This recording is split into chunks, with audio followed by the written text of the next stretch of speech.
Juan 17, 24, Padre, aquellos que me has dado, quiero que donde yo estoy también ellos estén conmigo para que vean mi gloria que me has dado porque me has amado desde antes de la fundación del mundo. Padre justo, el mundo no te ha conocido, pero yo te he conocido y estos han conocido que tú me enviaste. Y les he dado a conocer tu nombre y lo daré a conocer aún, para que el amor con que me has amado esté en ellos y yo en ellos. Estamos estudiando algunos aspectos del oficio de Cristo como sumo sacerdote. Y en este oficio hemos encontrado el aspecto de su gloria por el que forma parte, siendo Dios, forma parte del ser humano. Se asemeja al hombre y viene a formar parte de la humanidad. Y esto lo hace con el propósito, como estaba establecido en la ley, para poder entrar en la presencia de Dios a favor de los hombres como sumo sacerdote. El sumo sacerdote tenía que ser alguien tomado de entre los hombres que pudiera llevar los sacrificios delante de Dios para buscar el perdón de los pecados, para poder expiar los pecados. Hemos estado viendo a Cristo en su papel de sumo sacerdote que realiza el sacrificio. También hemos estado viendo a Cristo como la víctima que se ofrece a Dios en sacrificio, a fin de que el hombre sea aceptado delante de Dios y que pueda tener acceso delante del trono de su gracia.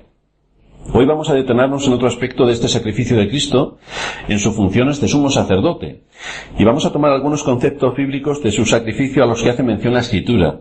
Porque a Cristo se le llama que es la propiciación por nuestros pecados. Así que vamos a ver por qué razón las Escrituras dicen que Cristo es la propiciación de nuestros pecados. ¿Qué es lo que hace Cristo para que sea nuestra propiciación y qué es la enseñanza? ¿Cuál es la enseñanza de las Escrituras que nos hablan acerca de este carácter del oficio de Cristo? El término propiciación no forma parte de la terminología con la que los teólogos a lo largo de la historia han acuñado un concepto.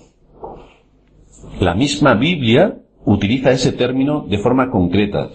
El Espíritu Santo nos ha querido dar esa palabra para mostrarnos ciertas verdades respecto a este término que la Escritura enfatiza en algunos lugares.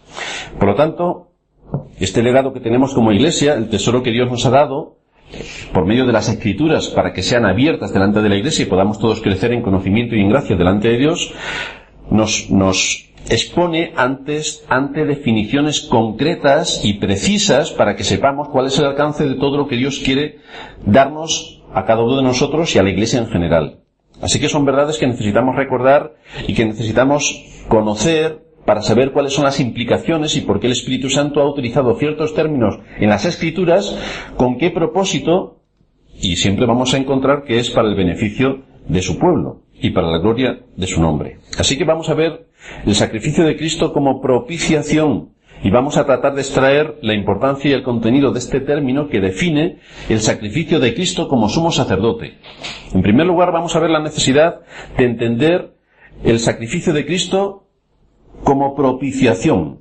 Y lo vamos a ver en el Nuevo Testamento, lo vamos a ver en el Antiguo Testamento y luego vamos a ver cómo conectan unas cosas con otras y en qué medida el sacrificio de Cristo se entiende como propiciación, porque es una palabra que a lo mejor se nos queda un poco lejana y que no sabemos exactamente qué es lo que quiere decir. El Nuevo Testamento nos expone en diversos textos ante este término. Por ejemplo, en Hebreos 2:17. Nos dice allí la Escritura, por lo cual debía ser de todo en todo semejante a sus hermanos, para venir a ser misericordioso y fiel sumo sacerdote en lo que a Dios se refiere, para expiar los pecados del pueblo. Lo que en nuestra Biblia dice expiar, en otras versiones, y así están los comentaristas más proclives a decir que literalmente habría que decir para hacer propiciación por los pecados del pueblo. De manera que expiar y propiciar pueden ser palabras semejantes en algunos contextos. El versículo 16 nos expone ante un hecho importante en Hebreos 2:16 y nos está diciendo, porque ciertamente no socorrió a los ángeles, sino que socorrió a la descendencia de Abraham.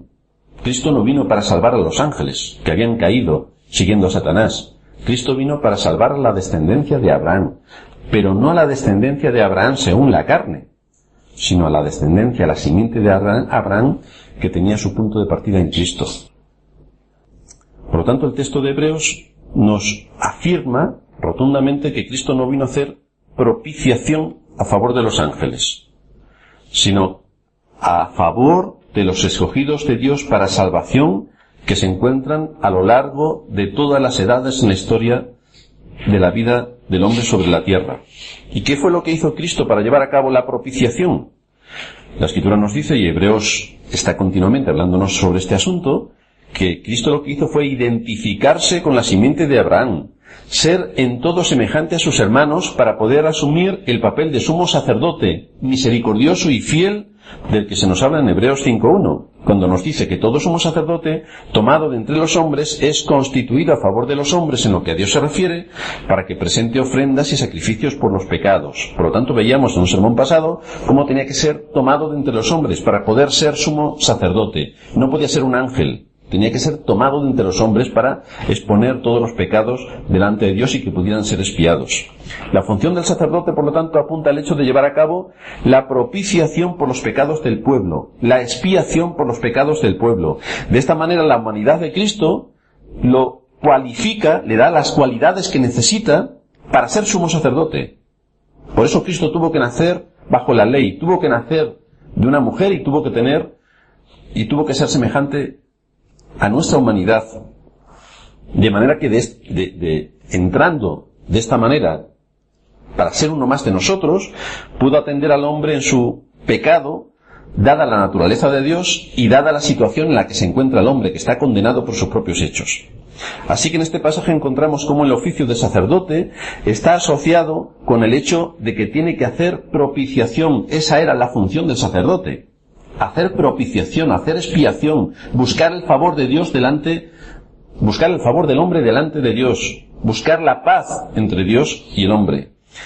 De manera que entender lo que es la propiciación nos va a llevar a entender lo que tiene que ver con el ejercicio del oficio sacerdotal que realizó Cristo, porque uno de sus propósitos, repito, es propiciar. De ahí viene propiciación, de sernos propicio, de sernos favorable, de sernos de apaciguar la ira de Dios para que nosotros podamos obtener los beneficios. En 1 de Juan capítulo 2, versículo 1, nos dice allí el apóstol Juan: hijitos míos, estas cosas os he escrito para que no pequéis, y si alguno hubiese pecado, abogado tenemos para con el Padre, a Jesucristo el justo, y Él es la propiciación por nuestros pecados. Por lo tanto, aquí aparece el término propiciación. Juan nos habla del abogado que tenemos para con Dios el Padre. Este abogado tiene el propósito de ayudarnos. Y matiza que aquel que es nuestro abogado es también la propiciación por nuestros pecados. No solamente actúa en su papel mediador, sino también Él es la víctima. Él es el que expía el pecado. Es la propiciación por nuestros pecados. Fijaos que no dice que Él hace propiciación por nuestros pecados, sino que Él mismo es nuestra propiciación. Él mismo es el sacrificio que se estaba esperando para que nosotros podamos obtener el perdón de nuestros pecados.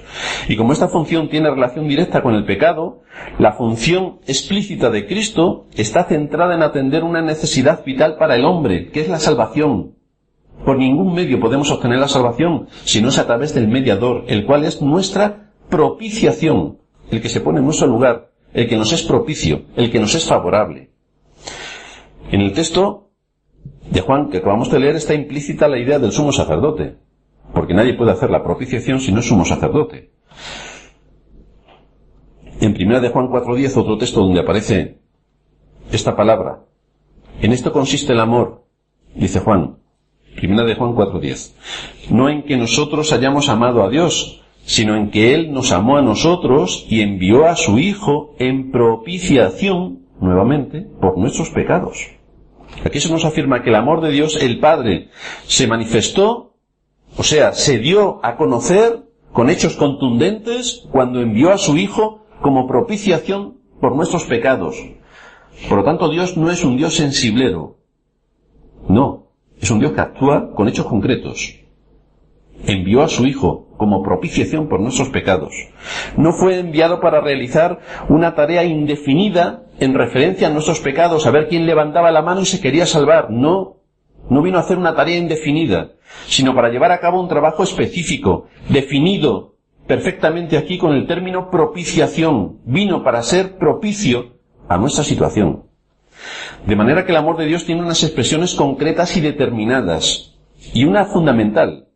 Cristo es la propiciación por nuestros pecados, y no apreciaremos correctamente toda la dimensión del amor de Dios a menos que entendamos todo lo que implica este aspecto de la obra redentora de Cristo como sacerdote, cuando Él mismo se presenta a sí mismo delante de Dios como la víctima que va a hacer propiciación, que nos va a ser propicia por causa de nuestros pecados. En Romanos capítulo 3, versículo 25, nos dice allí el apóstol Pablo, a quien Dios puso como propiciación por medio de la fe en su sangre para manifestar su justicia, a causa de haber pasado por alto en su paciencia los pecados pasados. Hendrickson, comentando este texto, dice, este designio de Dios se retrotrae al eterno consejo divino. En este consejo decreto, Cristo Jesús fue designado para ser aquel por medio de quien el plan de salvación se iba a cumplir. Cristo Jesús y su pueblo nunca pueden ser separados, y de hecho están unidos por el derramamiento de su sangre, un sacrificio que hace propiciación, un sacrificio, dice Hendrickson, que aplaca la ira, y que es llamado en las Escrituras sacrificio propiciatorio. Las palabras como propiciación por medio de la fe en su sangre se refieren al sacrificio voluntario del Mesías en el lugar de aquellos a quienes vino a salvar. Aunque es negado constantemente por el hombre, lo cierto es que la ira de Dios pesa sobre el pecador y que debe ser aplacada para que éste pueda ser salvo. Cuando la propiciación es cumplida, dice Hendrickson, la ira de Dios es aplacada. Y aquí en Romanos 3:25 se menciona un sacrificio que aplaca la ira, un sacrificio propiciatorio. Cristo Jesús mismo fue el sacrificio propiciatorio, el único que valía, el único.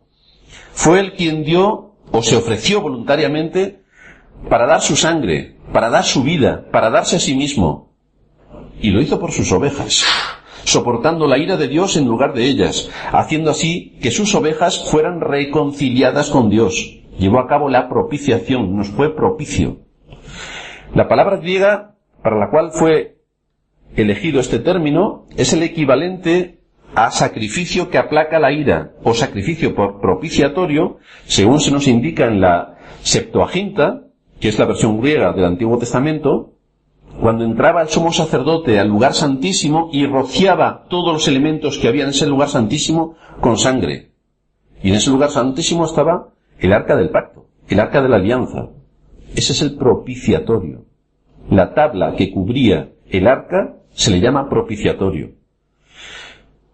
Así que entraba el sumo sacerdote en el lugar santísimo, allí se encontraba el arca, y allí era donde la ira de Dios era aplacada, donde el sumo sacerdote entraba una vez al año con sangre de animales y rociaba todo lo que había en el lugar santísimo para aplacar la ira de Dios. El propiciatorio. Así vemos que en todos estos textos la propiciación es una obra que solamente Cristo puede hacer, porque solamente Él es el sumo sacerdote que puede presentarse delante de Dios con su propia sangre para expiar los pecados de su pueblo. ¿Qué encontramos en el Antiguo Testamento? Este término está muy relacionado con otra definición que es la de expiar que estábamos viendo. En Levítico 17:11 nos dice allí el texto, porque la vida de la carne en la sangre está, y yo os la he dado para hacer expiación sobre el altar por vuestras almas, y la misma sangre hará expiación de la persona. Y la idea que contiene en general el Antiguo Testamento, cuando habla de expiación, es cubrir, tapar. Por eso la tapa del arca se le llama propiciatorio, porque estaba tapando. Y la idea que tiene es cubrir respecto al pecado, que seamos cubiertos de la ira de Dios por causa de nuestros pecados. En segundo lugar, el propósito y el efecto que produce ese cubrir, el que seamos cubiertos, es limpiar, es perdonar. Y en tercer lugar, esto es un asunto que solamente tiene que ver entre Dios y el hombre. Dios perdona los pecados del hombre en base a la propiciación de Cristo, en base a que Cristo nos ha sido propicio y se ha puesto en medio, como la tabla estaba en medio entre la ira de Dios y todo lo que Dios le dio en su gracia al pueblo de Israel, que soporta la ira de Dios para que no caiga la ira de Dios sobre su pueblo. Es decir, el pecado crea una situación entre el hombre y Dios por el cual la propiciación se hace necesaria e imprescindible para que el hombre se pueda acercar a Dios. Sin la propiciación, sin el hecho de que Cristo no sea propicio, el hombre jamás se podría acercar a Dios. De manera que todos los rituales del sacrificio del Antiguo Testamento tienen a la vista este propósito de cubrir el pecado, para que de esa manera la ira de Dios sea desviada, para que de esa manera la ira de Dios no recaiga sobre el pecador. Este término Se usa en situaciones de la vida diaria en varios lugares del Antiguo Testamento que nos ayudan a entenderlo mejor. Por ejemplo, en Génesis 32:19 está hablando Jacob acerca de cómo restaurar la situación que tenía con su hermano Esaú por causa de haberle robado la herencia. Y nos dice en Génesis 32:19, mandó también el segundo y al tercero y a todos los que iban tras aquellas manadas, diciendo, conforme a esto hablaréis a Esaú cuando le hallareis, y diréis también, he aquí tu siervo Jacob viene tras nosotros, porque dijo, apaciguaré su ira con el presente que va delante de mí, y después veré su rostro, quizá le seré acepto. Por lo tanto, lo que estaba haciendo Jacob es enviar ofrendas para que Esaú le fuera propicio. De ahí viene también la palabra. Para aplacar la ira de Esaú contra él, por causa de haberle robado la primogenitura. Así que Jacob planificó una estrategia para apaciguar la ira de su hermano. Tuvo que hacer lo propicio para que la ira no cayera sobre él, para que cambiara su actitud hostil, si es que la tenía, y fuese un trato de hermanos. Vemos, por tanto, cómo Jacob trataba de desviar la ira, trataba de cambiar los deseos de muerte que tenía Esaú hacia él por deseos de amor. Y por eso organizó toda esta estrategia. Esa es la idea de hacer propiciación, quitar la ira, aplacar la ira. En Proverbios capítulo 16, versículo 14, nos dice el autor, la ira del rey es mensajero de muerte, mas el hombre sabio la evitará. El rey tiene a su disposición todas las fuerzas y poderes del reino para ejecutar su ira y sacarla adelante. Pero el que es sabio y prudente, nos dice Proverbios, evitará enfrentarse al rey, aplacará la ira del rey. Y aquí está esta palabra, cubrir con sabiduría, ponerse a cubierto con sabiduría de la ira del rey. Propiciar un entorno que sea correcto para evitarse la ira del rey. Eso fue también lo que hizo Abigail cuando se enteró que David quería acabar con su esposo, ya que su esposo no trató correctamente a David.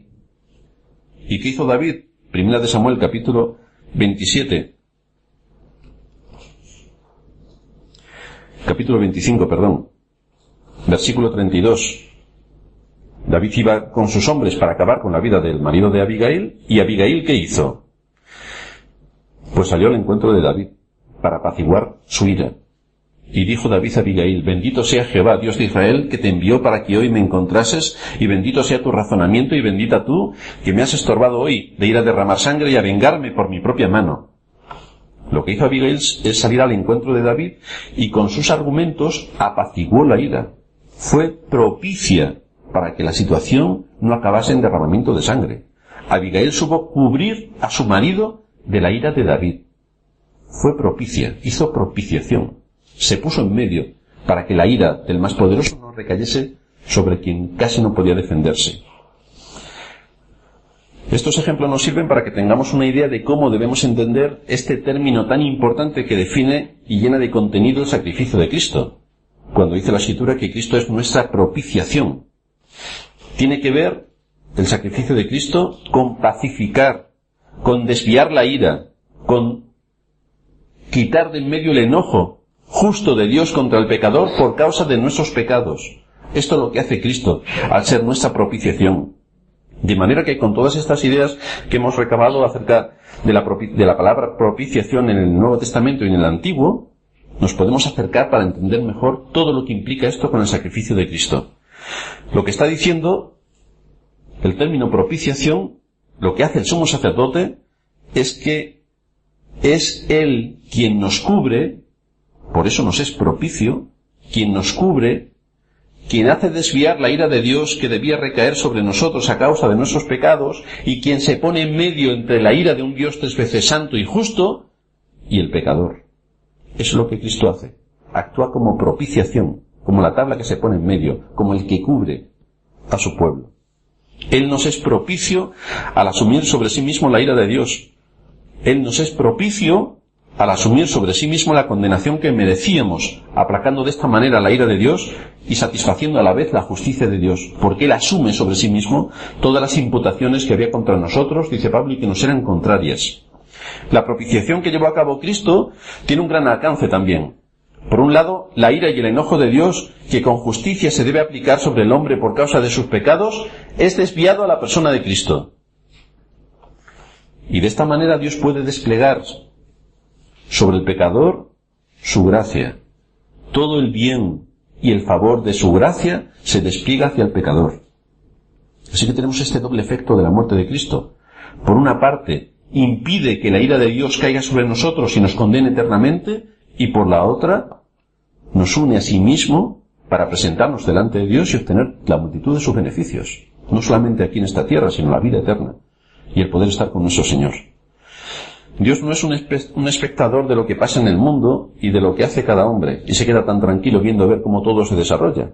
La Escritura nos dice que los ojos de Jehová contemplan toda la tierra para mostrar su poder a favor de los que tienen corazón perfecto para con Él. Por lo tanto, Dios, por medio del sacrificio de Cristo, es propicio para su pueblo. Es propicio para su pueblo. Dios no es indiferente a la conducta, al pensamiento, a las palabras de los hombres. Dios no es neutral ante el pecado del hombre. Y por esta razón nos dice la Escritura que Dios está airado contra el impío todos los días. No existe tal cosa como que todos los hombres, como son hijos de Dios, todos se salvarán. La Escritura más bien afirma lo contrario, que todos los hombres, por causa de sus pecados, todos se condenarán. Pero Dios pone también un remedio a esa situación por medio de Cristo, nuestro sumo sacerdote, nuestra propiciación. En Juan 3:36 se nos dice: el que no cree en el Hijo no verá la vida, sino que la ira de Dios está sobre él. Y esto es algo que Dios tiene contra todos aquellos que no creen en Cristo como el Salvador, para todos aquellos que no creen en su Hijo. De ahí que la Escritura niega que todos los hombres sean salvos porque son buenos, porque hacen buenas obras, porque se van a ayudar a los que viven en África, en Asia, en Oceanía. No. Ese no es el método que Dios ha establecido para la salvación. El no creer en Cristo para salvación es el motivo fundamental por el que los hombres se condenan. El no creer en Cristo para salvación. Esto implica que Dios actúa en consonancia con su ley para tratar a aquellos que han rechazado a Cristo y siguen en sus pecados. Dios es vengador, dice la Escritura. Y Él utilizará su venganza para ejecutar sus juicios contra aquellos que han violado su ley. Mía es la venganza, yo pagaré, dice el Señor. Así que con todo esto delante, viendo la postura clara y definida de Dios contra el pecado y contra el pecador, debemos mirar al Calvario. Y nos vamos a encontrar con el hecho de que Cristo se puso a sí mismo como el sacrificio, como quien nos iba a ser propicios, para que la ira de Dios sobre nosotros, pecadores, no cayera, sino que cayera sobre Cristo. Este es el aspecto de la propiciación. En este sentido, es nuestro sustituto. Nos sustituye para hacer propiciación, es decir, para llevar nuestro pecado en el sentido judicial, para asumir lo que la ley establecía contra nosotros y que Él asume por sí mismo y hacia sí mismo. Por esta razón nos dice la Escritura que Dios cargó en Él el pecado de todos nosotros. Y lo hizo para que la ira que procedía de su justicia, que se tenía que llevar a cabo, para que la ira que procedía de su santidad, que se tenía que llevar a cabo, fuese derramada sobre Cristo y no sobre nosotros. De manera que Cristo cumple las exigencias de la ley que demanda la muerte del transgresor. Todo aquel que pecare morirá. Cristo no pecó, pero Cristo murió. Tuvo que asumir las culpas de todos aquellos a los que vino a salvar. De manera que Cristo satisface la exigencia de la ley. La ley determina que todo el que pecare morirá. Y Cristo asume la exigencia de la ley. Asume lo que Dios dice en su palabra. Cómo se revela desde el cielo contra toda injusticia de los hombres, y que no dará por inocente al culpable, y que aplica la ley hasta sus últimas consecuencias.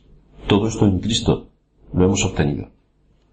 De manera que Dios castiga a su Hijo por las transgresiones y las violaciones de la ley que han sido hechas contra Él. Y Cristo asume en su carácter sustitutorio todo lo que nos era imputado a nosotros. Y aparece delante de nosotros como el apaciguador, como el que hace propiciación, como nuestro sustituto delante de la ley de Dios, asumiendo las culpas que había contra nosotros.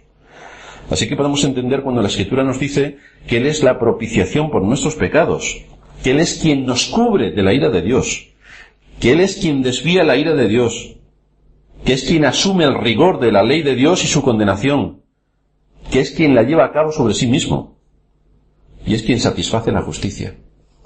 Dios descarga toda la ira de nuestros pecados sobre Él y hace que reciba todo el peso de la ley, una ley que ha de ser satisfecha por nuestra desobediencia, pues esa ley queda satisfecha con el sacrificio de Cristo. De manera que ahora ya no queda en Dios nada de su ira hacia su pueblo, porque Cristo ha pagado todo lo que la ley tenía contra nosotros. Todo lo que había en contra de nosotros y que establecía la ley ha sido imputado a Cristo. Por lo tanto, nuestra condena ha sido saldada. Está pagada toda la deuda que nosotros habíamos contraído contra Dios y contra su ley. Y lo que queda ahora es un asunto de vital importancia. Dios ya no nos mira como enemigos suyos, sino que por razón de Cristo, que ha sido quien ha llevado a cabo la propiciación, Dios es propicio para su pueblo. Dios ahora nos es propicio. Dios ahora nos bendice. Dios ahora nos guarda del mal. Dios ahora nos protege. Dios ahora nos ayuda, nos consuela, envía su Espíritu para que esté en medio de nosotros y nos aliente en medio de las dificultades, las pruebas, las caídas y todo lo que tiene que ver con nuestra vida. Dios nos es propicio a través del sacrificio de Cristo. Y de esta forma, todo lo que es Dios y todos sus atributos, su santidad, su justicia, su fidelidad, su omnipotencia, su omnipresencia, su omnisciencia, todo actúa a favor de su pueblo. Y todo contribuye a nuestra santificación y a nuestra edificación. Todo esto es lo que hemos obtenido mediante el sacrificio de Cristo. Este es el significado del importante y fundamental término que utiliza la Escritura cuando habla de Cristo como nuestra propiciación, donde se nos explica y nos da el sentido del alcance y la importancia del sacrificio de Cristo como sacerdote, y nos ayuda también a comprender por qué es el sacrificio de Cristo un sacrificio sustitutivo, para cubrir, para desviar la ira de Dios, para que de esa manera Dios pueda ser para nosotros como un padre que se complace con sus hijos. Solo lo hace a través de Cristo. Por eso aquí el Señor en Juan 17 está diciendo: Padre, aquellos que me has dado, quiero que donde yo estoy también ellos estén conmigo para que vean mi gloria que me has dado porque me has amado desde antes de la fundación del mundo. Sobre este fundamento legal y firme está nuestra confianza. Nuestra confianza en Dios en todo lo que hace, en todo lo que ha hecho y en todo lo que hará en nuestras vidas. Una confianza que está basada en la propiciación que Cristo hizo por nuestros pecados, donde Dios de una manera legal y completa paga y salda toda la deuda de nuestro pecado que es descargado en Cristo. Es donde Dios es a quien Dios y es sobre quien Dios descarga su ira y su aversión sobre el pecado. Por eso dice la Escritura: ninguna condenación hay para los que están en Cristo Jesús. Ninguna. Aquí tenemos el efecto impactante del sacrificio de Cristo como nuestra propiciación. Ninguna condenación hay para los que están en Cristo Jesús. O más adelante diría Pablo: ¿quién acusará a los escogidos de Dios? Si tenemos todo esto que ha sido hecho en favor de los hijos de Dios, ¿quién se va a levantar a acusar a los hijos de Dios para decirles que han perdido la salvación? Como conclusión a todo lo que hemos dicho, es muy cierta la afirmación de que la ira de Dios se derrama o se derramará sin mezcla de misericordia sobre cada pecado que se cometa por el hombre. La ira de Dios está sobre todo hombre. La ley se tiene que cumplir y la ley debe quedar satisfecha y la ley reclama su justicia. No es como la ley de los hombres, que dependiendo de cuál es tu situación o cómo estés, te puedes eximir de la ley, te puedes escapar o la ley no te va a afectar. No, aquí estamos hablando de la ley de Dios, que no dará por inocente al culpable y que todos nosotros somos iguales delante de la ley de Dios. El asunto es si la ley de Dios queda satisfecha en Cristo y el pecador queda liberado de esa culpa de muerte que recae sobre él, o si el hombre rechaza a Cristo, rechaza su mensaje, rechaza la revelación de Dios y asume por sí mismo las imputaciones de la ley porque sea buena persona, porque se considera buena persona o porque no le haga falta a Dios para nada. Pero pasar por alto la ley de Dios y su justicia le van a llevar a la condenación eterna, porque sin Cristo, dice la Escritura, no hay salvación. No hay otro nombre debajo del cielo dado a los hombres en que podamos ser salvos. Dios puso a Cristo como nuestra propiciación. Ha sido dado Cristo para que sea refugio de pecadores. Pero la ira de Dios se va a derramar sobre cada pecado que se haya cometido en este mundo por cada uno de los hombres que han habitado este mundo, sea quien sea el que lo haya cometido. Dice el apóstol Pablo en Romanos 2:8, ira y enojo a los que son contenciosos y no obedecen a la verdad, sino que obedecen a la injusticia, tribulación y angustia sobre todo ser humano que hace lo malo. Esta es la declaración de Dios sobre todo hombre. Por eso la verdad acerca de la propiciación de Dios en Cristo es de tanto valor. Y la debemos mirar en todo su esplendor tal y como nos la presentan las Escrituras. Porque Cristo nos es puesto como el perfecto y completo refugio para que nosotros podamos ser cubiertos de las imputaciones que nuestros pecados merecen y por las cuales merecemos la condenación. Cuando el Señor estaba en este mundo, se le dio a leer en la sinagoga en el día de reposo y para que participase, y nos dice Lucas 4:17 que se le dio el libro del profeta Isaías, y habiendo abierto el libro halló el lugar donde estaba escrito: el Espíritu del Señor está sobre mí por cuanto me ha ungido para dar buenas nuevas a los pobres, me ha enviado a sanar a los quebrantados de corazón, a pregonar libertad a los cautivos y vista a los ciegos, a poner en libertad a los oprimidos, a predicar el año agradable del Señor. Fue Cristo quien vino a traer las buenas nuevas, que significaban que había un remedio para el pecador, que tantos holocaustos como se habían hecho a lo largo de tantos años y siglos en el pueblo de Israel, como símbolo de una verdad mayor, en él se cumplía todo aquello que estaba anunciado por los profetas y todo aquello que durante tantos siglos hizo el pueblo de Israel, sacrificando continuamente a los corderos y otros animales para apaciguar la ira de Dios. Fue Cristo quien se ofreció a sí mismo como el Cordero inmaculado en propiciación para que pudiéramos encontrar en él esa cubierta, quien nos cubre, quien nos protege, donde no solamente vamos a encontrar el refugio que necesitamos de la justa ira de Dios, sino también donde podemos asegurarnos su complacencia y su favor para con nosotros, su misericordia, su gracia. Pero recordemos que la ira de Dios se va a derramar sin mezcla de misericordia sobre cada pecado que se haya cometido. Por lo tanto, hoy es un día también para llamar al arrepentimiento. Arrepentimiento a aquellos que confían en sus propias fuerzas, o que tienen a Cristo como un talismán mágico, o que simplemente se acuerdan de Él cuando hay una necesidad, pero viven alejados de los medios de gracia y de todo lo que supone el ejercicio del oficio cristiano, el oficio de descansar en Cristo y acogerse a Cristo para cada una de las caídas y pruebas y aflicciones que tenemos en la vida. ¿Cuántas gracias debemos dar a Dios por mostrarnos su amor para con nosotros al enviar a su Hijo para ser puesto en nuestro lugar delante de la ley? Padre justo, el mundo no te ha conocido, pero yo te he conocido y estos han conocido que tú me enviaste y les he dado a conocer tu nombre y lo daré a conocer aún para que el amor con que me has amado esté en ellos y yo en ellos. Esto es lo que hizo Dios en Cristo. Unirnos de tal manera a Él por su muerte que sea imposible que podamos ser arrancados de nuestra unión con Cristo. Imposible. Este es el amor de Dios para con nosotros, que nos ha escogido, no por lo que éramos, sino que nos ha escogido por su soberana voluntad. Nos ha dado a Cristo para que sea nuestra propiciación. Ha apartado su ira de nosotros. Y entonces nos trata ahora como hijos. ¿Qué podemos hacer sino orar al Señor para que nos permita ser conscientes de todo lo que en nosotros ha sido hecho por medio de Cristo? Y que podamos valorar en toda su dimensión el sacrificio propiciatorio provisto por Dios en la persona de Cristo para cubrirnos de su ira y para darnos tantas bendiciones, como entre ellas está la de ser llamados hijos de Dios, la de poder disfrutar de la vida eterna y la de ser unidos a Cristo en todos los beneficios que ello implica.